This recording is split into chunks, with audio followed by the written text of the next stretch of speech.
সালিশ বসে গ্রামে, সেখানে আমি তেমন কোনো বিচার পাইনি। শুধুমাত্র 20,000 টাকা দিয়েছিল সালিশে আমাকে। আমার ভাবি আর ভাই আমাকে বলছে এই টাকা যদি আমি নেই তাহলে যেন আমি ঘরে না ঢুকি। এরপর আমি গ্রামের সালিশের মধ্যে বলছি, আমি তো এমনিই গরিব, আমি না হয় তোদের মতো মানুষদের এই 20,000 টাকা দান করলাম। গ্রামের সালিশ প্রধান আমাকে বেয়াদব বলল, আমি নাকি বেয়াদব মেয়ে, এমন মেয়ের সাথে নাকি সংসার করা যায় না, কারণ সালিশ প্রধান টাকা খেয়েছিল ওদের থেকে। তারপর সবার সামনে আমাকে আবার 3 তালাক দিল। তখন এত কাগজে কলমের বিয়ে এত প্রচলন ছিল না আমাদের গ্রামে। আমার জামা কাপড়গুলোও দেয়নি, কিছুই দেয়নি। উল্টো আমাকে আর আমার ভাবিকে বলল আমরা চরিত্রহীন, আজ গরিব বলে বিচার পাইনি। উল্টো আমার শ্বশুরবাড়ির মানুষ বলল আমরা জারদ সন্তান, আমাদের বাপেরও পরিচয় নাই।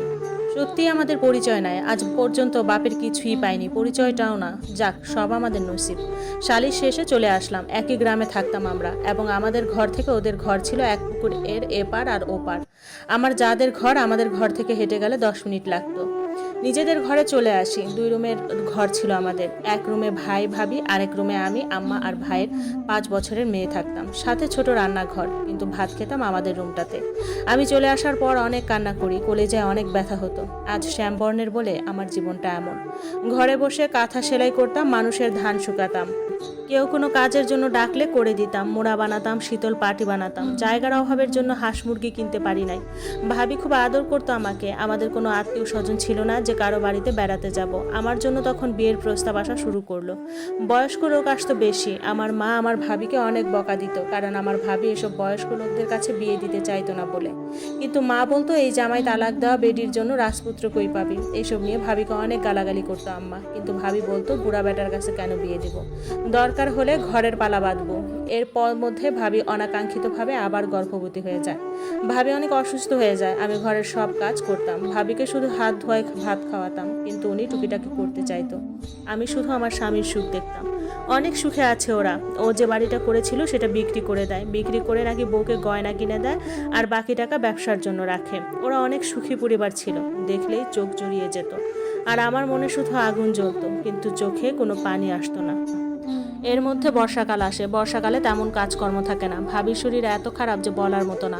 ওনাকে ডাক্তার দেখাইতেই জমা টাকা সব চলে যায়। ওনার জরায়ের মুখ খুলে যায় 4 মাসের সময়।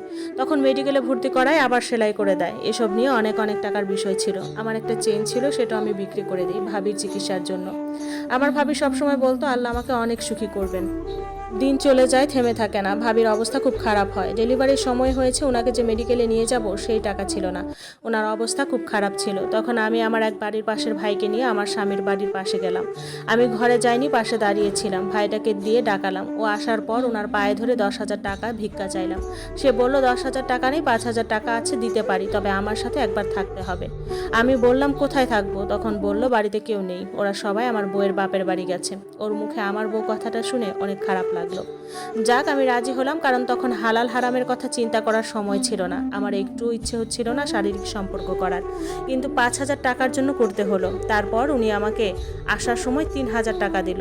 বলল শ্বশুরবাড়ি যাব, খালি হাতে যেতে পারবো না, 2,000 টাকাগুলো লাগবে।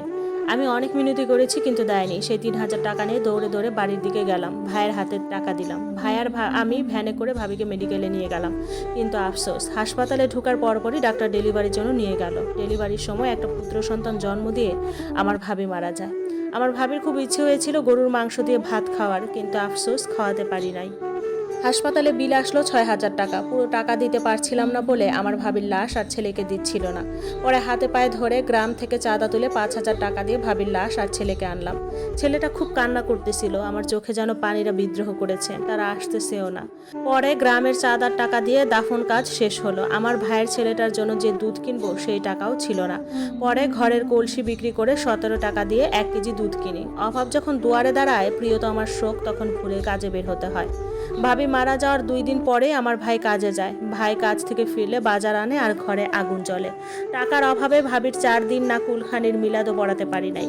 আমার ভাবি মারা যাওয়ার পর আমার শ্বশুরবাড়ির লোকজন বলে ভালোই হয়েছে, অনেক মুখ চলতো, দূর হয়েছে, ভালো হয়েছে। যাক, সেসব আমলই নেই না আমি। চাষ করে আর সংসার চলে না আমাদের। ভাই গ্রামের এক ভাইয়ের সাথে গেল শহরে রাজমিস্ত্রির কাজে। দিন 150 টাকা বেতনে। ভাই যাওয়ার পর সপ্তাহে 1 দিন বাড়িতে আসতো, আর হাতে টাকা পয়সা দিয়ে যেত যখন যা পারতো। ওখানে রাতে ফুটপাতে ঝুপড়ি ঘরে থাকতো কয়েকজনে মিলে। আমি ছেলে বাচ্চাটারে মায়ের কাছে রেখে মানুষের বাড়ি গিয়ে ধান শুকানো, মরিচ শুকানোর কাজ করতাম। যখন যে কাজের জন্য ডাকতো তখন তা করতাম। এর মধ্যে ভাইয়ের ছোট ছেলেটা নিউমোনিয়া হয়ে মারা যায়। টাকার অভাবে বাঁচাতে পারিনি, জন্মের 2 মাস পর মারা যায়। যাক, সব আল্লাহর হাতে। ও মারা যাওয়ার 7 দিন পর 5তলা বিল্ডিং রং করতেছিল আমার ভাই সহ আরো কয়েকজন মিলে। সেখান থেকে রশি ছিঁড়ে আমার ভাই সহ আরেকজন মারা যায়। আমার ভাই জায়গায় মারা যায়, মাথা ফেটে মস্তিষ্ক বের হয়ে যায়। আমার পরিবারের সবার বিদায় বেলা এসেছে। আমার শাশুড়ি গ্রামের অটায় ওনার অভিশাপে নাকি আমাদের জীবনগুলো এমন হয়েছে। ওনাদের অভিশাপ নাকি অনেক কিছুর সাথে সাথে ফলে যায়। আমার ভাইয়ের মৃত্যুর সংবাদ আমার মা সহ্য করতে পারে না, মানসিক রোগী হয়ে যায়। ঘরে দড়ি দিয়ে বেঁধে রাখতে হতো। দড়ি দিয়ে বেঁধে আমি কাজে যেতাম আর ভাইজিটাকে পাহারা দিতে বলতাম। একদিন কাজ থেকে ফিরে দেখি মা নাই। ভাইজি ছোট মানুষ, বাচ্চাদের সাথে খেলতেছিল। মাকে খুঁজতে খুঁজতে বাজারে গিয়ে পেলাম। এরকম প্রায় সময় মা ঘরের বাইরে চলে যেত, উধাও হয়ে যেত। পরে খুঁজে বের করতাম। মা পাগল হোক আর ছাগল হোক, মা তো মাই, তাকে তো আর ফেলে দেওয়া যায় না। এভাবে বছর পার হয়, মা আর সুস্থ হয় না। রান্নার জন্য পাতা আর লাকড়ি খুঁজতে আমার ভাইজি জঙ্গলের দিকে যায়। যেখানে একটু গাছপালা বেশি সেখানে একটা সাপে কামড় দেয়। আমি মানুষের বাড়িতে কাজে যাই। সকালের দিকে খবর পাই আমার ভাইজিকে সাপে কাটছে। তাড়াতাড়ি বাড়িতে যাই। ওখান থেকে প্রতিবেশীদের সাহায্যতে ওঝার বাড়িতে যাই, কিন্তু বিষ নামাতে পারে নাই। আমার ভাইজি আল্লাহর কাছে চলে যায়। ভাইজি একটা নতুন জামা চেয়েছিল, কিন্তু আফসোস একটা নতুন জামা তাকে দিতে পারিনি। দোয়া করি আল্লাহ তোদের জান্নাত দিক। এই দুনিয়ায় সুখ পাস নাই, ওই দুনিয়ায় আল্লাহ সুখ দিক। ভাইজি মারা যাওয়ার পর ভীষণ অসুখ হয় আমার। তারপর থেকে কাজকর্ম তেমন করতে পারতাম না। আমার স্বামীদের অবস্থা অনেক ভালো, অনেক বড়লোক, খুব সুখে আছে। আমার শাশুড়ি মারা যায়, ভাসুরের ছেলেকে বিদেশে পাঠায়। আল্লাহ ওনাদের অনেক সুখ দিয়েছেন। দোয়া করি আল্লাহ আরও সুখ দিক। তারপর কিছু মনে রাখতেও পারতাম না, ভুলে যেতাম সব। এভাবে বাড়ি বাড়ি কাজ করে অনেক বছর কাটাই। মা আর আমার কোনো রকম পেট চলতো। এরপর মাও মারা যায়।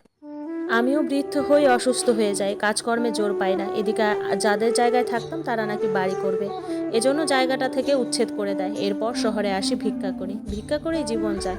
এখন আর আগের মতো হাঁটতে পারি না। জানি না উপরওয়ালা কখন ডাক দেয়। এই দুনিয়ায় তো সুখ পেলাম না, এবার আল্লাহ যদি জান্নাতে সুখ দেন।